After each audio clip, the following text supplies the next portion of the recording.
Kitty with Coupon Divas, and today we're going back to basics and we're going to talk about how to set up your coupon binder.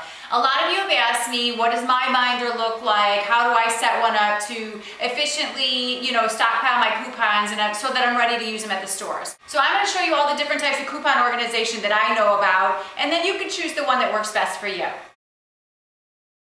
Okay, the first method is very simple, and it just involves clipping the Sunday coupons and putting them into envelopes. And these envelopes, you could either label them by departments, popular departments like meats, dairy, cereals, or you can alphabetize them A to Z. Put the coupons in, and then you're going to have to store them, in something. So you're going to want like one of those little holders that you can just stick all of them into, or maybe rubber band them, or even stick them into your bag, like a little bag that you take with you to the store. And so that's basically a real simple way if you're just getting started and you don't know if you want to continue couponing for a long time, the envelope method.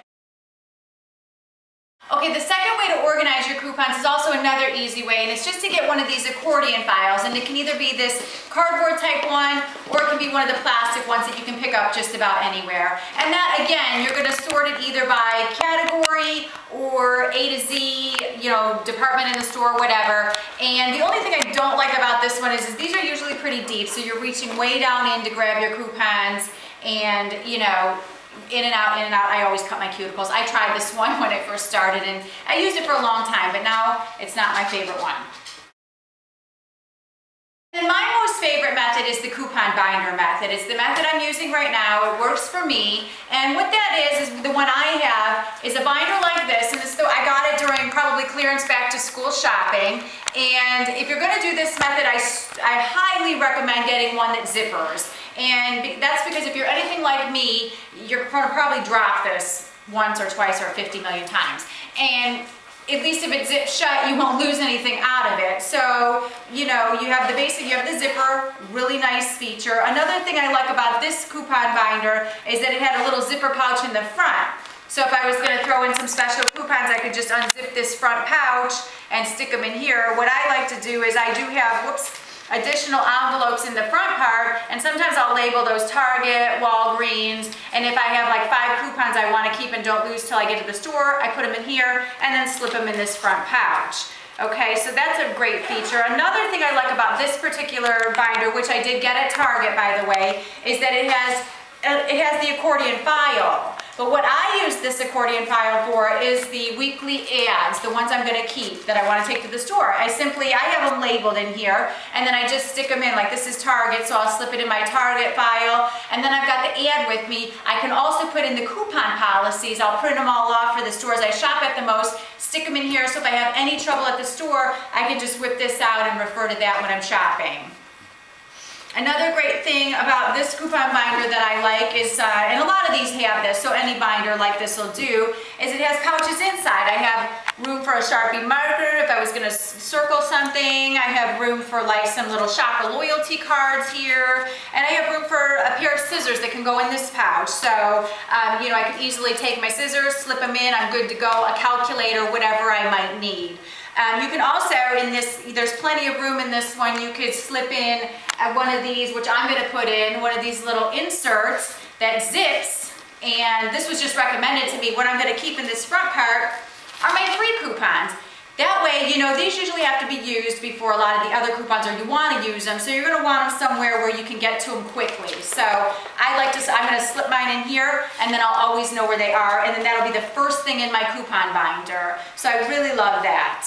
Okay, so you have your binder, and then the next thing you need to decide is how you're going to organize your binder. For me, I have this one organized A to Z. I bought some of these little inserts here from Staples. I stuck them in, and that's been working for me. I do it by the manufacturer, so say it was Kellogg's, I would put it under the K. If it was P for Puffs, etc., etc., so just go through, just as long as it makes sense to you. It doesn't have to make sense to everybody else, but if you remember your system, you could also always do the cereal, the milk, the different tabs like that too, and that works for a lot of people.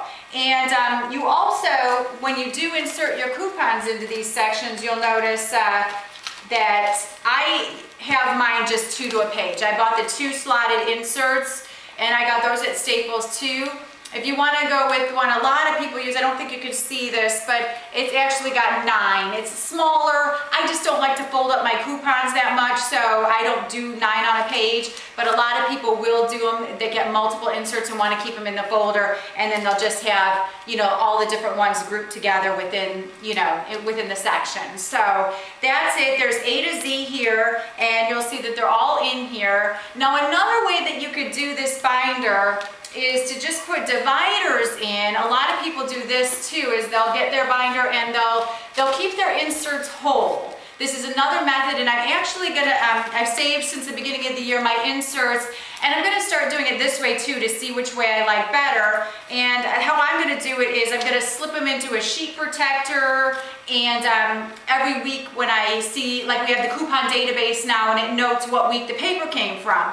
Well, then I'll have my tabs, I'll just, you know, just grab some little and I'll have them like labeled, and then I could just flip to that section real quick, say it was the 1/9 paper, then I just flip to that. I'll have all my inserts from the 1/9, and I can flip for the coupon that it's referencing in the coupon matchups that we use on Coupon Divas. So I'm going to try this method and see how I like it, but I'm thinking, at this point right now, I don't know which one I'm going to like better. It's been real easy to reference the date that it was in the Sunday paper, so I'm thinking I might like that way too. Okay, so that's the basics of making a coupon binder, and remember, there's no right or wrong way to making the binder. Whatever works for you, that's the right way. We discussed a couple different methods and then different organizational ways within the binders and the caddies and everything else. So just pick out what you're going to remember and start there. If you have any questions, let me know. Next week, we're going to discuss extreme couponing versus lifestyle couponing, and then you can pick which you want to be. Until next time, I'm Kitty with Coupon Divas. Thanks for watching.